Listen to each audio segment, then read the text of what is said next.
할렐루야. 오늘 말씀은 사도행전 7장 1절부터 36절입니다.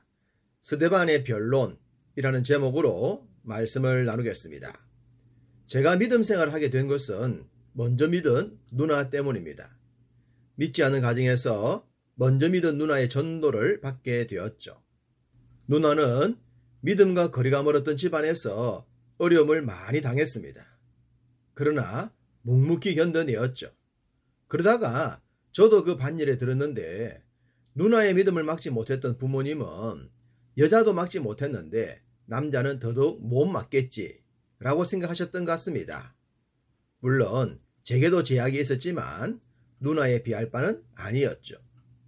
이와 같은 영적인 흐름이 초대교회에도 일어나고 있었습니다. 초대교회가 탄생하고 성령으로 무장된 사도들을 당시 종교 지도자들은 감당할 수 있는 존재가 아니었습니다.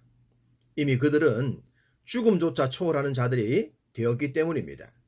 그러던 중 집사들이 세워졌죠. 그리고 그 집사 중에 한 명인 스데반이 표적과 기사를 나타내었습니다. 사도들에 질렸던 그들은 집사들까지 등장했으니 무슨 수를 쓰더라도 제거하려 했을 겁니다. 그래서 동원된 것이 불법이라고 했죠. 자신들이 생각하는 정상적인 방법으로는 불가능했기 때문입니다. 그들은 스데반을 강압적으로 잡아온 후 온갖 썰들을 쏟아냈습니다. 이 거룩한 곳, 성전이겠죠. 이 거룩한 곳과 율법을 거슬러 말했고 나사렛 예수가 이곳 성전을 헐고 또 모세가 우리에게 전하여 준 규례를 고치겠다 함을 우리가 들었다 라고 했습니다. 이들은 거짓 증인들이었기에 이들의 말은 신빙성이 없는데 당시 그들의 영적인 상태가 어떠한지를 명확하게는 보여주고 있습니다. 먼저 성전을 헌다 했던 내용을 보십시다. 주님은 성전을 헐면 사흘 만에 짓겠다고 하셨고 그것은 성전된 자신의 몸에 대한 말씀이라고 하셨죠. 그렇지만 그들은 예수님의 말씀 가운데 가장 중요한 부분은 생략한 채 논란의 소지만 주장했던 것입니다. 두 번째는 모세의 규례를 고치겠다고 했다는 겁니다. 주님은 모세의 규례를 고치겠다 하신 적이 한 번도 없습니다. 율법의 1.1획도 없어지지 않는다고 하셨습니다. 오히려 모세의 율법을 온전케 하려 하신다고 하셨습니다. 그런데도 이런 주장을 하고 있으니 요즘 말로 하면 완벽한 거짓 뉴스였습니다. 짜고 치는 고스톱이라는 말이 있듯이 이들의 말을 들은 대제사장은 전혀 모르는 척 이렇게 말합니다. 1절 대제사장이 이르되 이것이 사실이냐 라고 말입니다. 거짓 증언자들의 말이 진짜냐고 물은 겁니다. 이런 물음에 답을 할 필요는 없지 않겠습니까? 아니다 라고 한들 믿어주지 않을 것이고 그렇다고 하면 바로 적결 처형이기 때문입니다. 스데반은 이 질문에 가타부타를 말하지 않고 성경에 기록된 역사적인 내용을 설파합니다. 유대인들 그리고 자신을 죽이려는 종교 지도자들 또한 거짓 증인들에 이르기까지 그들 모두가 알고 있는 기록된 율법에 대해 말합니다. 스데반이 가장 먼저 언급한 사람은 아브라함이었습니다. 믿음의 조상이요. 유대인들의 시조인 그를 이야기한 것은 스데반이 얼마나 지혜로운 사람인가를 알게 합니다. 마태복음이 유대인을 향한 복음서라고 하지 않습니까?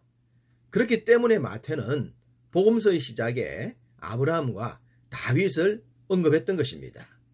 유대인들을 부인하지 못하게 할 분들이죠. 수신자를 배려한 지혜로운 통찰력입니다. 스데반은 아브라함이 이삭을 낳고 이삭이 야곱을 낳고 야곱이 12지파를 이루는 12아들까지 낳았다라는 얘기를 합니다.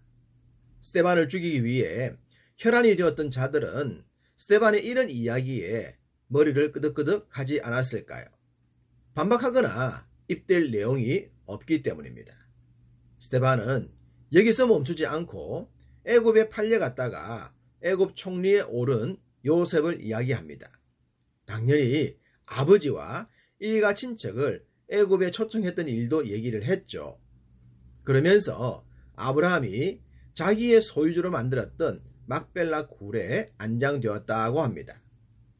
그 후 시간이 흘러 이스라엘 백성들이 크게 번성했는데 그 장면을 이렇게 기록하고 있습니다. 17절 하나님이 아브라함에게 약속하신 때가 가까움에 이스라엘 백성이 애굽에서 번성하여 많아졌더라. 아브라함에게 약속하신 때란 큰 민족이 되겠다고 하셨던 것을 의미합니다. 하늘의 별과 해변의 모래같이 자녀들이 많아질 것이라고 하셨던 말씀 말입니다. 애굽이라는 나라도 많은 전쟁을 했는데 당시엔 전쟁보다는 평화의 때였습니다. 하나님께서 이스라엘 백성들이 큰 민족이 되도록 그 땅을 보호하셨기 때문이죠. 세상이 잘 되는 것을 세상 사람들은 자신들의 지혜와 노력의 결과라고 생각합니다. 그렇지만 하나님은 하나님의 나라를 위해 그 모든 상황을 주관하십니다. 그렇기 때문에 하나님의 주권에 도전하는 인본주의가 발생하면 바벨탑이 무너지듯 반드시 무너짐을 잊지 말아야 할 것입니다. 이스라엘이 국가를 이룰 정도로 큰 민족이 되었을 때 애굽은 본격적으로 이스라엘을 박해하기 시작합니다. 물론 그 내부를 들여다보면 애굽의 정치적 지도가 바뀌었다는 것을 알 수 있죠. 친이스라엘이 될 수 없는 상황이 전개된 것입니다. 이것 또한 당장은 이스라엘에게 불행이었지만 언약 성취를 위해선 반드시 필요했던 일입니다. 역사를 큰 그림으로 보면 주의 섭리가 보이게 됩니다. 하나님은 이때 이스라엘 백성들을 아브라함에게 약속하신 약속의 땅으로 인도하시기 위해 모세라는 사람을 준비하셨습니다. 애굽 궁에서 40년을 살았던 모세는 자신이 유대인이라는 것과 약속의 땅에 대한 이야기를 잘 알고 있었습니다. 아마도 모세는 자신의 유모였지만 친모였던 요게벳을 통해 이러한 내용을 들었을 것입니다. 애굽 사람이 아닌 자신이 애굽 궁에 살게 된 것까지 말입니다. 그렇지만 모세는 아직 하나님의 부르심을 받지 못한 상태였죠. 영적인 정체성이 확립되지 않았던 때입니다. 그런데 그런 모세가 이런 생각을 했다고 합니다. 25절 그는 그의 형제들이 하나님께서 자기의 손을 통하여 구원해 주시는 것을 깨달으리라고는 생각하였으나 그들이 깨닫지 못하였더라. 모세는 자신이 이스라엘 백성들을 구원할 자로 알았는데 이스라엘 백성들은 그것을 몰랐다는 겁니다. 그래서 모세가 동포를 도와주려 하다가 오히려 애굽 사람을 죽였다는 일이 발각되어 도망자가 되었다는 것이죠. 어쩌면 요게벳이 모세에게 그런 이야기를 했을 수도 있습니다. 누군가 이 일을 해야 한다면 너 말고 누가 있겠냐? 그럴 수 있었겠죠. 모세는 애굽의 왕자였기에 힘과 지혜가 있었고 그것을 사용하면 얼마든지 그럴 수 있겠다고 생각한 것 같습니다. 그렇지만 아무리 하나님의 일이라도 자신의 힘으로 하게 된다면 그것은 참 선이 될 수 없습니다.